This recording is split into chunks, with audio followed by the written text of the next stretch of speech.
Hello, welcome to Technology Direct, a place where we teach you techie skills to help you upskill your skill sets and also show you verified websites where you can use such skill sets to get remote online job.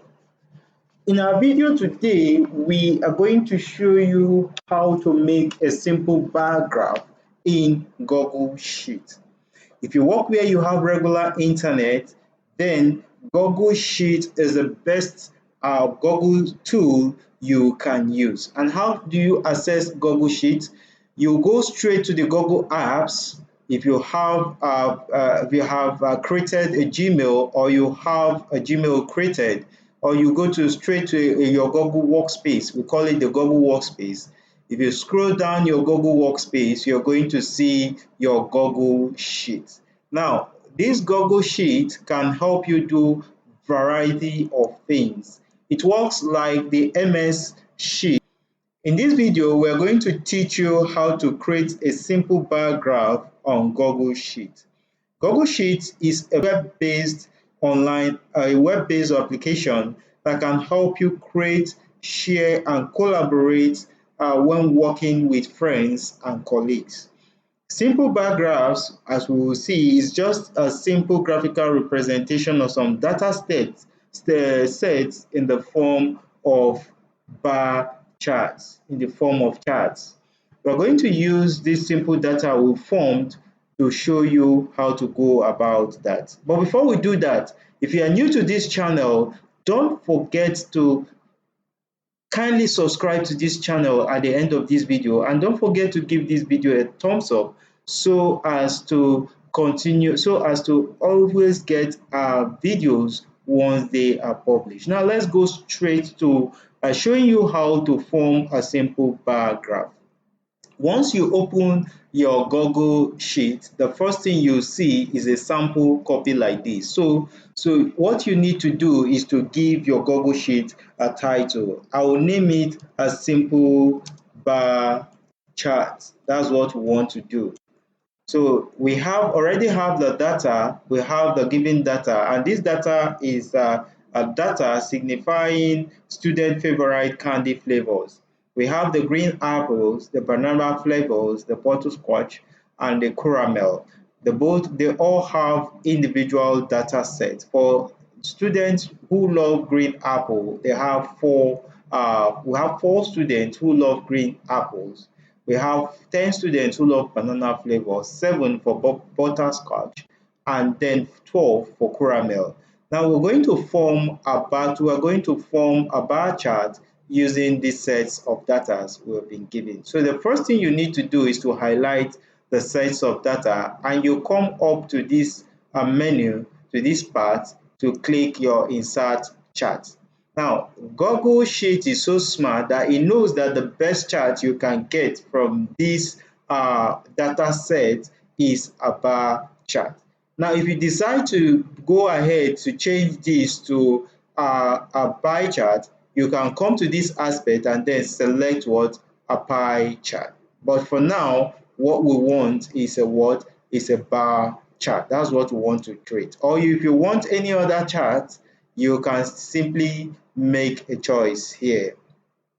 Now let's go straight to customizing. Having chosen your chart, you can now go straight to customizing your chart.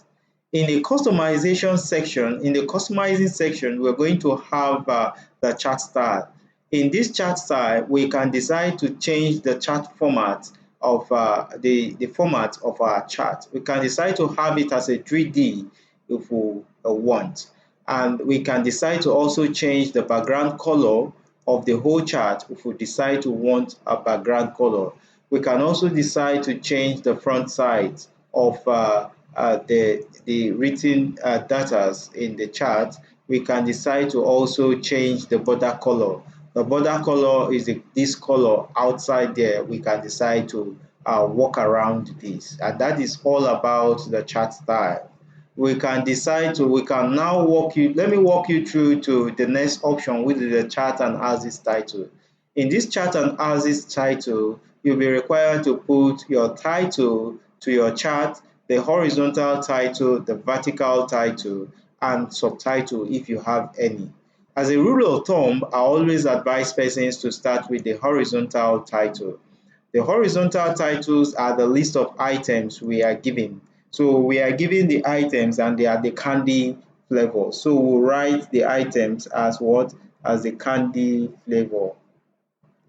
Write it as the candy flavor.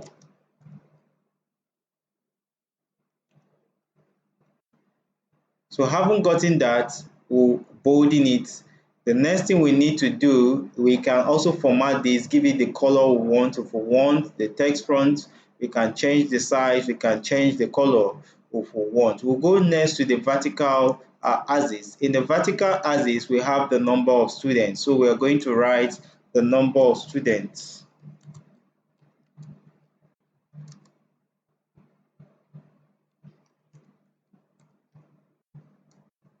So we can also decide to format this to our taste. We can decide to change the font size, the font color, and all that. That's for that.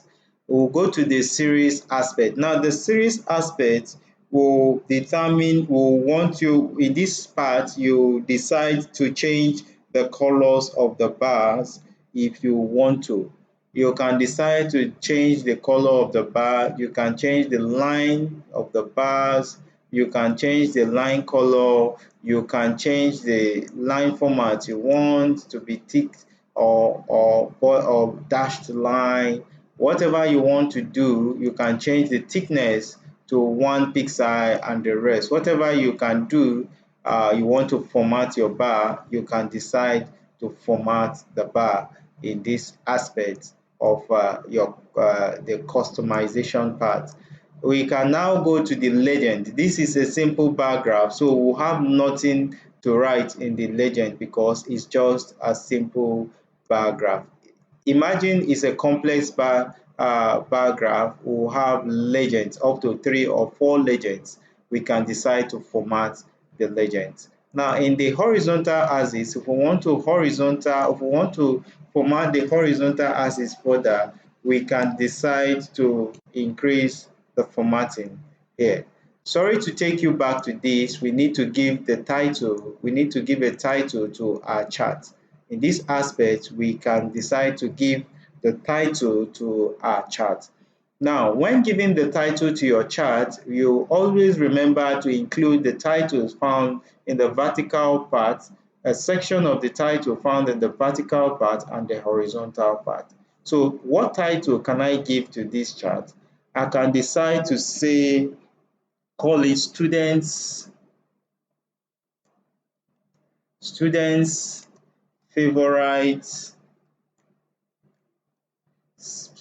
favorite candy flavor. Now, if you see, you are going to see that uh, we have a combination of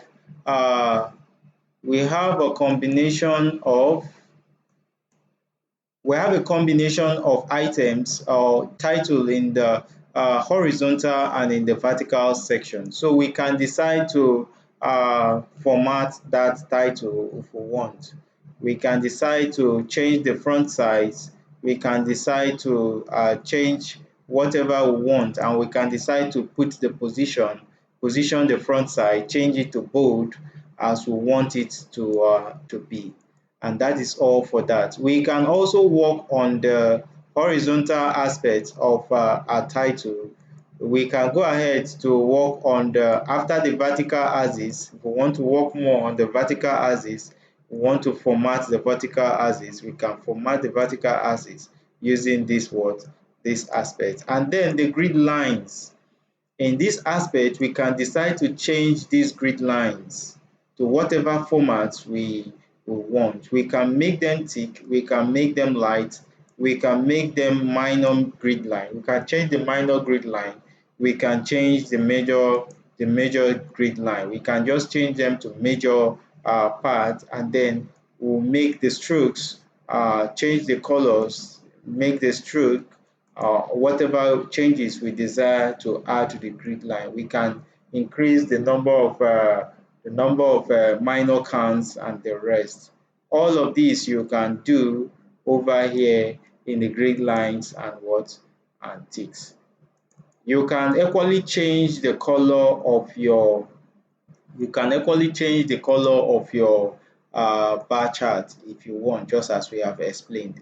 Having done that, the next thing you need to do is to copy your bar graph to wherever you want to paste it. Now, let's assume that we are preparing a PowerPoint presentation and want to do that. We can take it to the PowerPoint presentation, copy it, paste it, and while we want to paste, there is something important I want you to note. You'll be requested to paste chart, link to spreadsheet.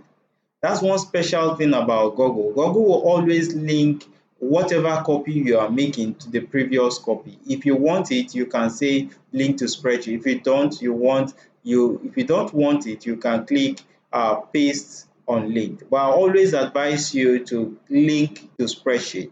Reason is this: once linked to spreadsheet, you will see the link sign shown here. Whatever adjustment you make to the main chart is going to reflect in the what? In the linked, in the copied chart. Now let's add stop to the title. Once we add stop to the title or SOP to the title, we'll see it reflected in the copied version. Now it tells you that the version has been updated. So once we click update, it's going to update it over here. So you see, working with Google Apps works very well, and it helps you save time as you go about editing whatever work you are editing. Hope this video helps, and I hope you truly learned a lot from this video. Thanks so much for watching, and don't forget to subscribe to this channel. Kindly give this video a thumbs up as we look forward to seeing you watch our subsequent videos.